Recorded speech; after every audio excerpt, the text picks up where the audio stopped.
Hello everyone, जय हिंद। Welcome to my channel success life. आज हम आपको बीटीएससी यानी कि बिहार तकनीकी सेवा आयोग Bihar ANM auxiliary nursing midwifery का मॉडल सेट का प्रैक्टिस करवाएंगे। तो यह बुक जो है साइंटिफिक पब्लिकेशन का है और यह एक तरह का गाइड है जो कि एएनएम प्रतियोगिता परीक्षा के लिए बहुत ही इंपॉर्टेंट गाइड है। तो इसमें 5 मॉडल प्रैक्टिस सेट दिया गया है, तो इसको आज हम लोग प्रैक्टिस करवाएंगे। तो 5 दिया हुआ है, तो आज हम 2 प्रैक्टिस सेट कवर करेंगे जो कि एएनएम प्रतियोगिता परीक्षा के लिए बहुत ही इंपॉर्टेंट वीडियो होगा। आप लोग परीक्षा में जाने से पहले इस वीडियो को 2 से 3 बार जरूर देखिए। तो अब मेरा पहला मॉडल प्रैक्टिस सेट है। इसका पहला प्रश्न है, पहली बार वैक्सीन की खोज किसने की थी?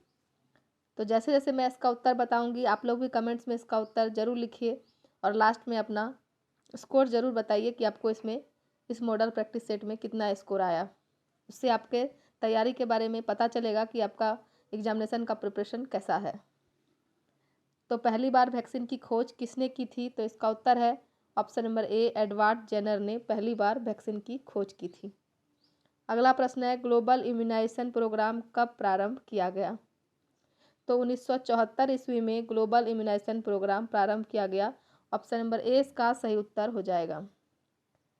अगला देखेंगे, दुनिया में स्मॉल पॉक्स का अंतिम केस किस वर्ष पाया गया था? दुनिया में स्मॉल पॉक्स का अंतिम केस किस वर्ष पाया गया था? तो इसका उत्तर है ऑप्शन नंबर बी, 1977 ईस्वी में पाया गया था। भारत के किस राज्य में स्मॉल पॉक्स का अंतिम केस पाया गया था? तो इसका उत्तर हो जाएगा ऑप्शन नंबर ए, असम राज्य में पाया गया था। अगला है, निम्न में से कौन सा एक वायरस पोस्ट ट्रांसफ्यूजन हेपेटाइटिस करता है? तो इसका उत्तर हो जाएगा ऑप्शन नंबर डी, बी और सी दोनों। हेपेटाइटिस सी और हेपेटाइटिस बी दोनों जो है एक वायरस है जो पोस्ट ट्रांसफ्यूजन हेपेटाइटिस करता है। अगला है, मोतियाबिंद में आँख का कौन सा भाग प्रभावित होता है? तो उत्तर हो जाएगा ऑप्शन नंबर बी, लेंस। अगला देखेंगे, आयोडीन प्राकृतिक रूप से किसमें पाया जाता है? आयोडीन प्राकृतिक रूप से किसमें पाया जाता है? तो मृदा एवं जल में पाया जाता है। ऑप्शन नंबर डी इसका सही उत्तर हो जाएगा। अम्लीय पदार्थों का पीएच होता है, अम्लीय पदार्थों का पीएच 7 से कम होता है। ऑप्शन नंबर ए इसका सही उत्तर हो जाएगा। अगला देखेंगे, क्षारीय पदार्थों का पीएच होता है। क्षारीय पदार्थों का पीएच कितना हो जाएगा? तो 7 से ज़्यादा। अम्लीय का 7 से कम और क्षारीय का 7 से ज़्यादा। आगे का प्रश्न देखेंगे, मानव रक्त का पीएच किस प्रकृति का होता है? तो उत्तर हो जाएगा ऑप्शन नंबर सी, कभी क्षारीय और कभी अम्लीय। ऑप्शन नंबर सी इसका सही उत्तर हो जाएगा। सॉरी, मानव रक्त का पीएच किस प्रकृति का होता है? तो हल्का क्षारीय होगा। ऑप्शन नंबर ए इसका सही उत्तर हो जाएगा। अगला प्रश्न है, व्यक्ति को स्वस्थ रहने के लिए क्या जरूरी है? तो पर्यावरणीय स्वच्छता को बनाए रखना और व्यक्तिगत स्वच्छता दोनों जरूरी है। तो इसका उत्तर हो जाएगा ऑप्शन नंबर सी, ए और बी दोनों। अगला है, हाइजीन का मतलब है। हाइजीन का मतलब क्या है? तो स्वच्छता है। ऑप्शन नंबर सी इसका सही उत्तर हो जाएगा। पैरिया बीमारी किस अंग से संबंधित है? तो दांत से पैरिया बीमारी संबंधित है। ऑप्शन नंबर सी इसका सही उत्तर हो जाएगा। अगला देखेंगे, 100 दिन का खांसी किसे कहते हैं?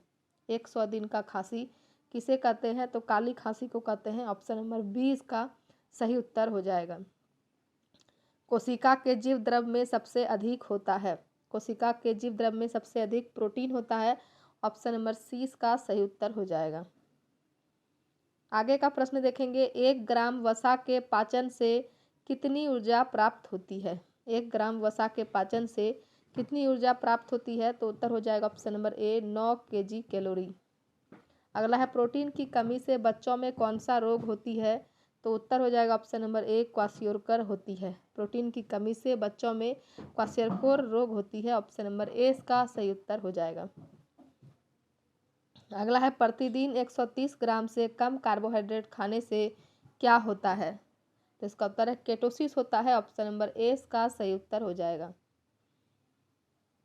आगे का प्रश्न देखेंगे, मिड डे मील प्रोग्राम के तहत सप्लाई मिल्स में एनर्जी रिक्वायरमेंट का कम से कम कितना भाग सप्लाई होना चाहिए? तो कम से कम 1/3 भाग। ऑप्शन नंबर ए इसका सही उत्तर हो जाएगा। अगला देखिए, विटामिन B12 की सर्वोत्तम आपूर्ति प्राप्त करने के लिए कौन सा भोजन खाने का सलाह नर्स द्वारा देना चाहिए? तो इसका उत्तर है डेयरी प्रोडक्ट खाने का सलाह नर्स द्वारा देना चाहिए। विश्व अस्थमा दिवस कब मनाया जाता है? तो मई में विश्व अस्थमा दिवस मनाया जाता है। ऑप्शन नंबर ए इसका सही उत्तर हो जाएगा। अगला है प्राथमिक स्वास्थ्य देखभाल। प्राथमिक स्वास्थ्य देखभाल के सिद्धांतों में शामिल नहीं है। तो क्या शामिल नहीं है? स्वास्थ्य सेवाओं का शहरीकरण। ऑप्शन नंबर सी इसका सही उत्तर हो जाएगा। अगला देखेंगे, भारत में मलेरिया के मरीज सबसे ज़्यादा किस कारण से होते हैं? भारत में मलेरिया के मरीज सबसे ज़्यादा किस कारण से होते हैं? तो प्लाज्मोडियम वाइवक्स के कारण होते हैं।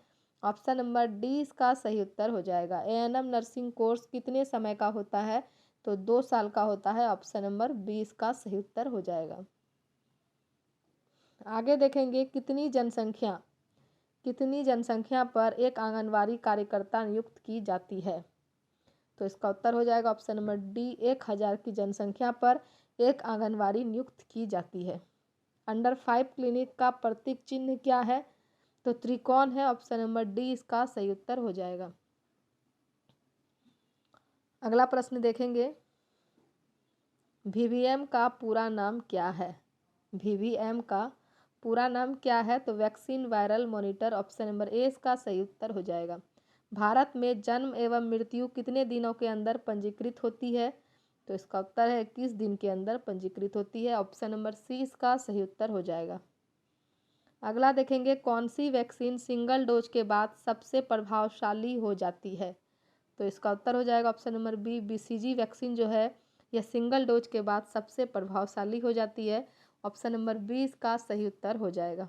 अगला है, कौन सा बीमारी का लक्षण टीबी जैसे होती है? तो हिस्टोप्लाज्मोसिस जो है इसका लक्षण टीबी जैसे होती है। ऑप्शन नंबर डी इसका सही उत्तर हो जाएगा। अगला देखेंगे, किस उम्र में बच्चा बिना सहारे के खड़ा हो सकता है? किस उम्र में बच्चा बिना सहारे के खड़ा हो सकता है? तो इसका उत्तर है ऑप्शन नंबर बी, 12 महीने पर। क्षय रोग ट्यूबरकुलोसिस बीमारी से बचने के लिए कौन सा टीका बच्चा को लगाया जाता है? तो इसका उत्तर हो जाएगा ऑप्शन नंबर सी, बीसीजी का टीका लगाया जाता है। अगला है, बच्चा सर्वप्रथम सहारे के साथ किस उम्र में बैठना शुरू कर देता है? तो इसका उत्तर हो जाएगा ऑप्शन नंबर बी, 5 माह पर बच्चा सर्वप्रथम बिना सहारे के साथ बैठना शुरू कर देता है। ऑप्शन नंबर बी इसका सही उत्तर हो जाएगा। जन्म के समय बच्चे की लंबाई कितनी होती है? तो ऑप्शन नंबर बी इसका सही उत्तर हो जाएगा 40 से 45 सेंटीमीटर। अगला देखेंगे, 1 साल से 3 साल के बच्चे को क्या कहते हैं? 1 साल से 3 साल के बच्चे को क्या कहते हैं? तो टोडलर कहते हैं। ऑप्शन नंबर डी इसका सही उत्तर हो जाएगा। बच्चों के खेलों को प्रभावित करने वाले कारक कौन से हैं? तो उत्तर हो जाएगा ऑप्शन नंबर डी, उपरोक्त सभी। वातावरण, स्वास्थ्य, सामाजिक आर्थिक स्तर तीनों बच्चों के खेलों को प्रभावित करने वाले कारक हैं, इसलिए इसका उत्तर हो जाएगा ऑप्शन नंबर डी, उपरोक्त सभी। तो उम्मीद करते हैं कि वीडियो आप लोग को पसंद आ रहा होगा। वीडियो अगर पसंद आ रहा है तो वीडियो को लाइक कीजिए, कमेंट कीजिए और ज़्यादा से ज़्यादा शेयर कीजिए। और जो भी लोग चैनल पर नए जुड़े हैं चैनल को सब्सक्राइब कीजिए ताकि वीडियोस के सारे नोटिफिकेशन आपके पास समय से पहुंच सके। तो आगे देखेंगे, न्यूट्रिशन शब्द की उत्पत्ति किस शब्द से हुई? न्यूट्रिशन शब्द की उत्पत्ति किस शब्द से हुई? तो इसका उत्तर हो जाएगा ऑप्शन नंबर बी, नरिश से। बच्चों के शरीर में कितना प्रतिशत जल की मात्रा होती है? तो इसका उत्तर है ऑप्शन नंबर बी, 70% जल की मात्रा होती है। अगला प्रश्न है, ऊर्जा को मापा जाता है। ऊर्जा को मापा जाता है तो इसका उत्तर है option number D, kilo calorie में ऊर्जा को मापा जाता है। भारत के किस अनुच्छेद के अनुसार 14 वर्ष से कम उम्र के बच्चों को फैक्ट्री एवं व्यवसाय में रोजगार नहीं दिया जा सकता है? तो इसका उत्तर है ऑप्शन नंबर ए, अनुच्छेद 24 के अनुसार 14 वर्ष से कम उम्र के बच्चों को फैक्ट्री एवं व्यवसाय में रोजगार नहीं दिया जा सकता है। आगे देखेंगे, महिला में किस विटामिन की कमी से इनफर्टिलिटी हो सकती है? तो इसका उत्तर हो जाएगा option number C, vitamin E की कमी से महिला में इनफर्टिलिटी हो सकती है। पीएससी में कितने कर्मचारी कार्यरत होते हैं? तो 17 कर्मचारी पीएससी में कार्यरत होते हैं। ऑप्शन नंबर सी इसका सही उत्तर हो जाएगा।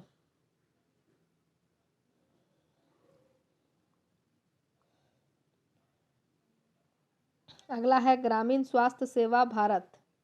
ग्रामीण स्वास्थ्य सेवा भारत में कब आरंभ हुआ था? तो इसका उत्तर हो जाएगा 1977 ईस्वी में ग्रामीण स्वास्थ्य सेवा भारत में आरंभ हुआ था। अगला है गैर सरकारी संगठन एनजीओ को बढ़ावा देने की सरकारी नीति के अंतर्गत कपाट का गठन कब दिया गया? तो इसका उत्तर है ऑप्शन नंबर सी 1986 ईस्वी। अगला है ग्रामीण क्षेत्र में बेहतर स्वास्थ्य सेवाएं उपलब्ध करवाने के उद्देश्य से राष्ट्रीय मिशन की शुरुआत कब हुई? तो इसका उत्तर हो जाएगा ऑप्शन नंबर बी 5 अप्रैल 2005 में इसकी शुरुआत हुई। आगे देखेंगे आरसीएच कार्यक्रम फेज 1 की शुरुआत कब हुई? आरसीएच कार्यक्रम फेज 1 की शुरुआत कब हुई? तो इसका उत्तर हो जाएगा ऑप्शन नंबर सी अगस्त 1997 ईस्वी में हुई। आरसीएच फेज 2 की शुरुआत कब हुई? तो इसका उत्तर हो जाएगा 1 अप्रैल 2005 में हुई। अगला है आरसीएच फेज 2 कार्यक्रम का मुख्य उद्देश्य क्या है? तो इसका उत्तर हो जाएगा ऑप्शन नंबर डी उपरोक्त सभी। बेहतर स्वास्थ्य सेवा प्रदान करना, मातृ मृत्यु दर में कमी लाना, शिशु मृत्यु दर में कमी लाना, तीनों आरसीएच फेज 2 कार्यक्रम का मुख्य उद्देश्य है। तो उत्तर हो जाएगा उपरोक्त सभी। अगला प्रश्न है ग्रामीण स्वास्थ्य सेवाओं के त्रिस्तरीय प्रणाली में शामिल हैं?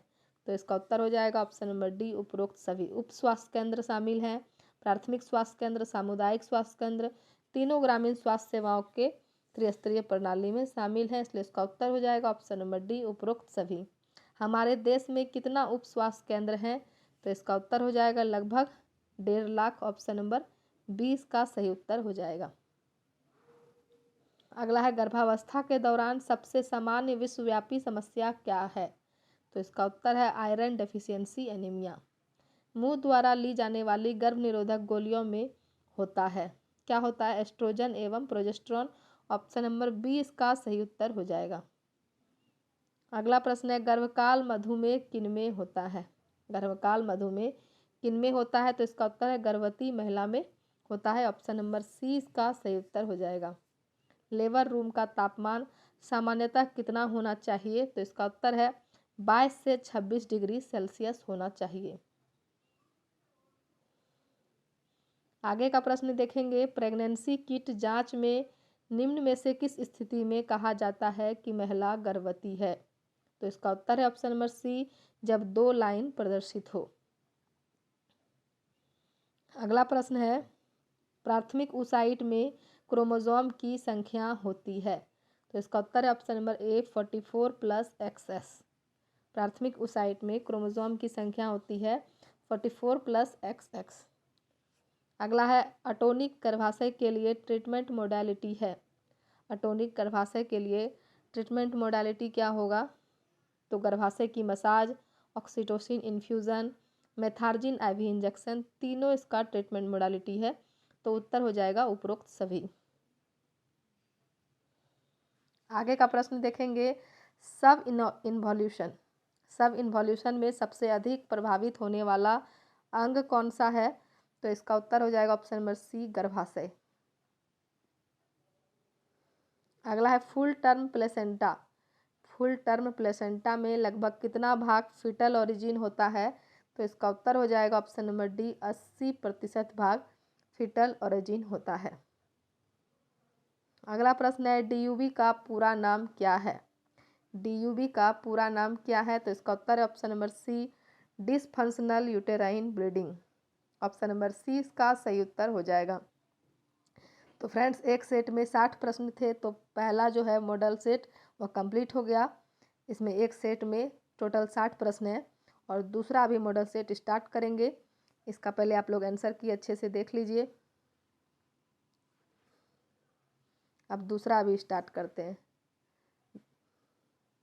तो उम्मीद करते हैं कि आप लोग कमेंट्स में अपना आंसर और स्कोर ज़रूर बताए होंगे। कमेंट्स में आंसर भी लिखे होंगे और लास्ट में अपना स्कोर भी बताए होंगे। तो अगला प्रश्न देखेंगे मॉडल प्रैक्टिस सेट का पहला नंबर। सेट 2 का पहला नंबर है, इनमें से कौन रोग के कारक हैं? इनमें से कौन रोग के कारक हैं? तो इसका उत्तर है ऑप्शन नंबर डी, सभी। आनुवांशिकता, जीवाणु, विषाणु, यह सभी रोग के कारक हैं, तो इसका उत्तर हो जाएगा ऑप्शन नंबर डी, सभी। अगला है मिशन इंद्रधनुष। मिशन इंद्रधनुष के अंतर्गत कौन से कार्य संपादन किया जाता है? तो इसका उत्तर है ऑप्शन नंबर ए, टीकाकरण जो है यह मिशन इंद्रधनुष के कार्य जो है इसके अंतर्गत संपादन किया जाता है। ऑप्शन नंबर ए इसका सही उत्तर हो जाएगा। अगला देखेंगे, फोबिया किस प्रकार का विकार है? फोबिया किस प्रकार का विकार है? तो यह एक मानसिक विकार है। ऑप्शन नंबर बी इसका सही उत्तर हो जाएगा। थर्मामीटर के विसंक्रमित किया जा सकता है? तो इसका उत्तर है option number D, Savlon, Dettol और लाइजॉल तीनों में थर्मामीटर को विसंक्रमित किया जा सकता है। तो इसका उत्तर हो जाएगा ऑप्शन नंबर डी, सभी। अगला देखेंगे, इनमें से कौन जीवित टीके नहीं है? लाइव वैक्सीन इनमें से कौन नहीं है? तो इसका उत्तर है ऑप्शन नंबर बी, टीटी जो है यह लाइव वैक्सीन नहीं है। एमआई के दौरान कौन सी धमनी प्रभावित होती है? मायोकार्डियल इन्फेक्शन के दौरान कौन सी धमनी प्रभावित होती है? तो इसका उत्तर है ऑप्शन नंबर ए, कोरोनरी धमनी। ऑप्शन नंबर ए इसका सही उत्तर हो जाएगा। आगे देखेंगे, ब्रेक बॉर्न फीवर है। ब्रेक बॉर्न फीवर कौन सा है? तो इसका उत्तर हो जाएगा ऑप्शन नंबर ए, डेंगू फीवर जो है यह एक ब्रेक बॉर्न फीवर है। अगला प्रश्न है, ट्रैक्शन का उद्देश्य क्या है? ट्रैक्शन का उद्देश्य क्या है? तो इसका उत्तर है ऑप्शन नंबर ए, प्रभावित भाग को इमोबलाइज करना ट्रैक्शन का उद्देश्य है। आगे का प्रश्न देखेंगे, इपिटैक्सिस का अर्थ है। इपिटैक्सिस का अर्थ क्या होगा? तो इसका उत्तर है ऑप्शन नंबर बी, नाक से खून निकलना। एपिटैक्सिस का अर्थ है नाक से खून निकलना। ऑप्शन नंबर बी इसका सही उत्तर हो जाएगा। अगला देखेंगे, एनाल्जेसिक्स टैबलेट दिए जाते हैं। एनाल्जेसिक्स टैबलेट जो है दिए जाते हैं दर्द दूर करने हेतु। ऑप्शन नंबर बी इसका सही उत्तर हो जाएगा। अगला है, मानव शरीर के लिए कितने मिनरल्स की आवश्यकता होती है? तो इसका उत्तर हो जाएगा ऑप्शन नंबर ए, 26 मिनरल्स की आवश्यकता होती है। मानव शरीर के लिए 26 मिनरल्स की आवश्यकता होती है। ऑप्शन नंबर ए इसका सही उत्तर हो जाएगा। अगला देखेंगे, हेमोग्लोबिन में कौन सा एलिमेंट पाए जाते हैं? तो इसका उत्तर option number C, iron. Dietary goals के अनुसार साल्ट इंटेक को कम करते हुए कितने से ज़्यादा नहीं होना चाहिए? तो 5 ग्राम पर डे से ज़्यादा नहीं होना चाहिए। अगला है, जल में घुलनशील विटामिन है। जल में घुलनशील विटामिन कौन सा है? विटामिन बी और सी दोनों।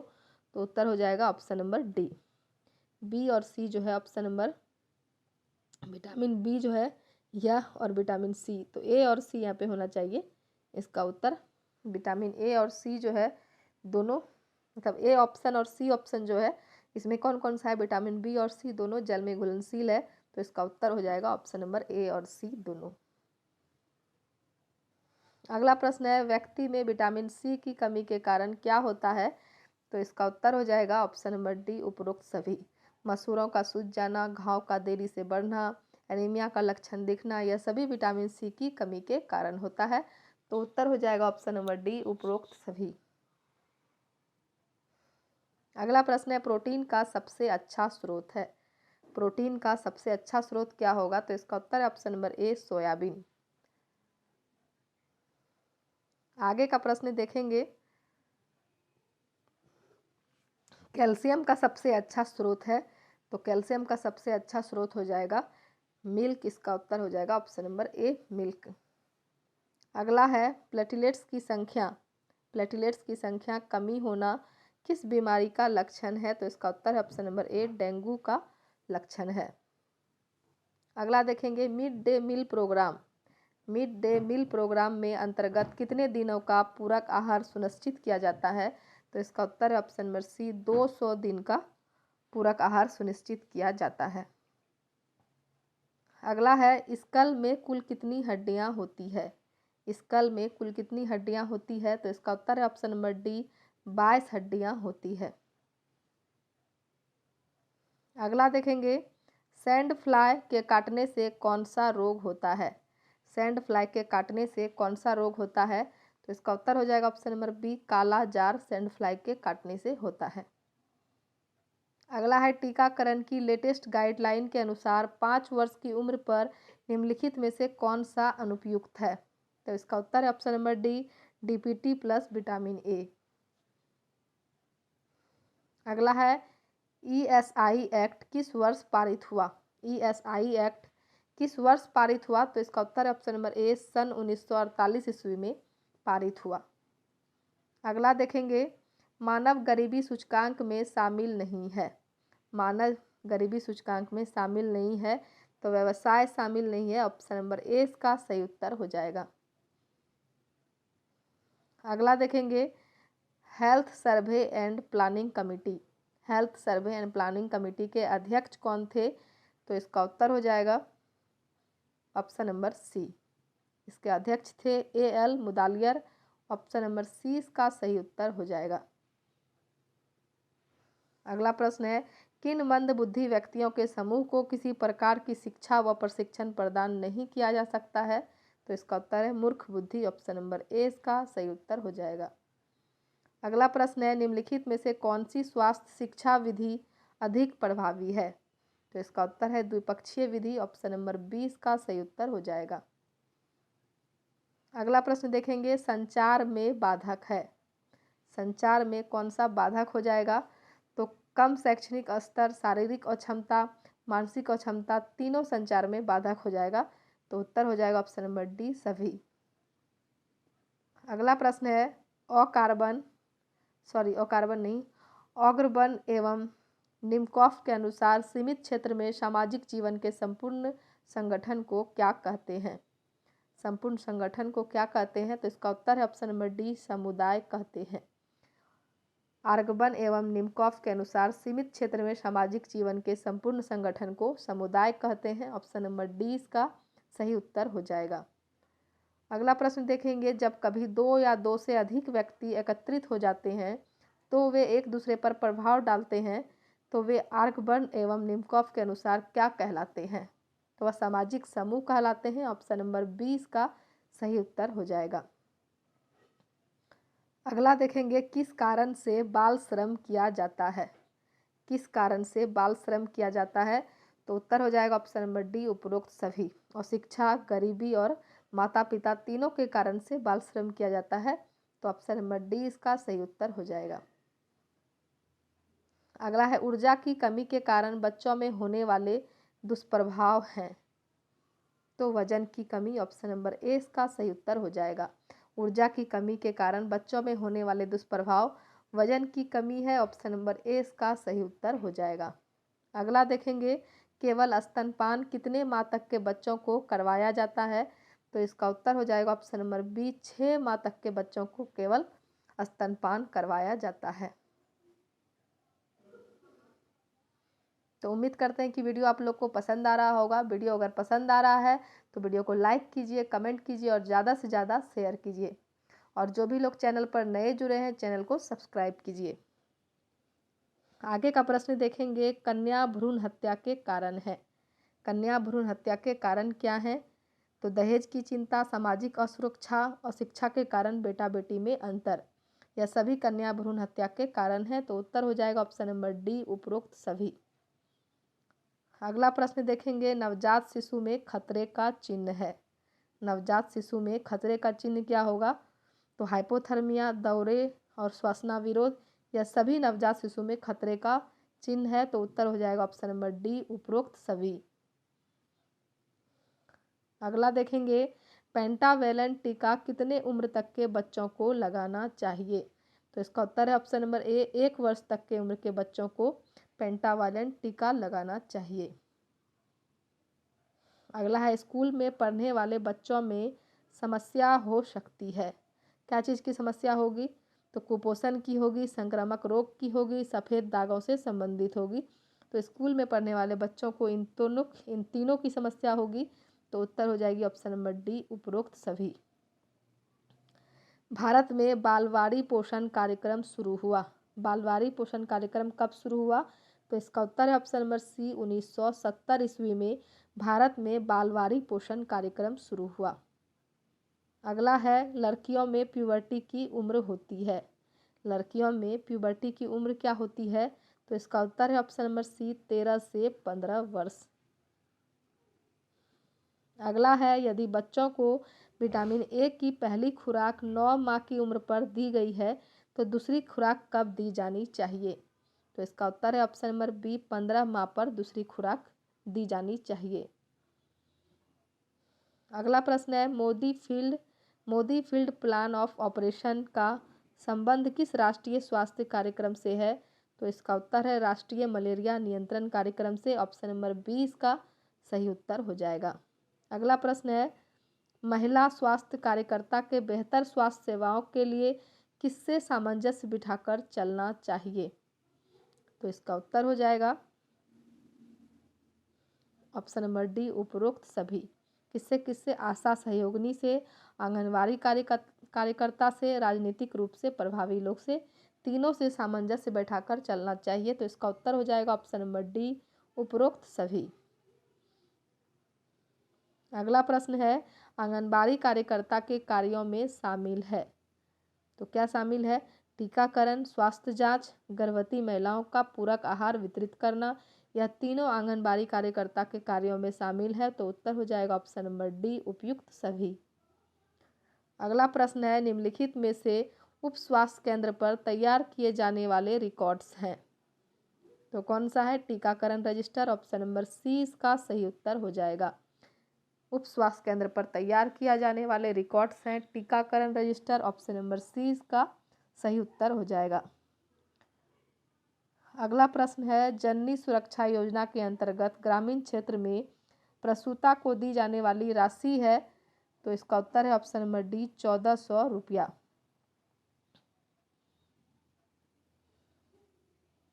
अगला है स्टाफ डेवलपमेंट में शामिल गतिविधि है। स्टाफ डेवलपमेंट में शामिल गतिविधि है उपयुक्त सभी, job orientation, in service education and induction training. यह सभी स्टाफ डेवलपमेंट में शामिल गतिविधि है। तो उत्तर हो जाएगा उपयुक्त सभी। अगला है निम्नलिखित में से परामर्श के क्षेत्र में शामिल हैं। तो इसमें भी रोजगार संबंधी परामर्श, विवाह पूर्व परामर्श, स्वास्थ्य संबंधी परामर्श। तो उत्तर हो जाएगा ऑप्शन नंबर डी उपयुक्त सभी। अगला प्रश्न देखेंगे निम्न में से पुनर्वास नर्सिंग के उद्देश्यों में शामिल है। निम्न में से पुनर्वास नर्सिंग के उद्देश्यों में शामिल है चोट एवं बीमारी के कारण होने वाले दुष्प्रभाव, शारीरिक एवं मानसिक रूप से अनुत्पादक व्यक्ति को उत्पादक व्यक्ति बनाना। तो इसका उत्तर हो जाएगा ऑप्शन नंबर डी उपरोक्त के दोनों, इनमें से कोई नहीं। इसका उत्तर है ऑप्शन नंबर डी। दोनों जो है यह नर्सिंग पुनर्वास के उद्देश्यों में शामिल है। उत्तर हो जाएगा ऑप्शन नंबर डी। अगला प्रश्न है निम्न में से किस प्रकार के रोगियों को पुनर्वास नर्सिंग की आवश्यकता होती है? निम्न में से किस प्रकार के रोगियों को पुनर्वास नर्सिंग की आवश्यकता होती है? तो इसका उत्तर है ऑप्शन नंबर डी उपरोक्त सभी। अस्थि रोग से ग्रसित व्यक्ति, मंदबुद्धि व्यक्ति, दृष्टिवाणी एवं श्रवणशीलता वाले रोग, इन सभी प्रकार के रोगियों को पुनर्वास नर्सिंग की आवश्यकता होती है। तो इसका उत्तर है ऑप्शन नंबर डी। आगे का प्रश्न देखेंगे। अगला प्रश्न है स्वास्थ्य शिक्षा प्रदान करने हेतु कौन सबसे प्रचलित विधि है? तो इसका उत्तर है ऑप्शन नंबर बी लेक्चर विधि सबसे प्रचलित है। अगला प्रश्न देखेंगे गर्भाशय से होने वाली इरेगुलर एवं एसाइक्लिक ब्लीडिंग क्या कहलाती है? तो इसका उत्तर है ऑप्शन नंबर ए मेट्रोरेजिया कहलाती है। गर्भाशय से होने वाली इरेगुलर एवं एसाइक्लिक ब्लीडिंग जो है यह मेट्रोरेजिया कहलाती है। ऑप्शन नंबर ए इसका सही उत्तर हो जाएगा। अगला है संभोग क्रिया के दौरान अत्यधिक पीड़ा होना क्या कहलाता है? तो इसका उत्तर हो जाएगा ऑप्शन नंबर ए डिस्पेरोनिया कहलाता है। ऑप्शन नंबर ए इसका सही उत्तर हो जाएगा। अगला प्रश्न देखेंगे प्रसव की थर्ड स्टेज की अवधि होती है। प्रसव की थर्ड स्टेज की अवधि कितनी होती है? तो 15 मिनट होती है। ऑप्शन नंबर सी इसका सही उत्तर हो जाएगा। अगला प्रश्न देखेंगे महिला के शरीर से बाहर अंडाणु का निषेचन क्या कहलाता है? तो कहलाता है कृत्रिम परिवेशीय गर्भाधान। ऑप्शन नंबर डी इसका सही उत्तर हो जाएगा। आगे का प्रश्न देखेंगे कौन सा प्रसव एक प्राथमिक चिन्ह है? कौन सा प्रसव एक प्राथमिक चिन्ह है? तो इसका उत्तर है ऑप्शन नंबर सी, गर्भाशय संकुचन जो है यह एक प्राथमिक चिन्ह है। यौनीय झिल्ली का बैंगनी नीला हो जाना क्या कहलाएगा? जैकवर्स साइन, ऑप्शन नंबर डी इसका सही उत्तर हो जाएगा। अगला है निम्न में से कौन सा सिम्टम ट्यूबल प्रेगनेंसी के क्लासिक ट्रेट सिम्टम्स में शामिल नहीं है? तो इसका उत्तर है ऑप्शन नंबर बी, कन्वल्सन्स।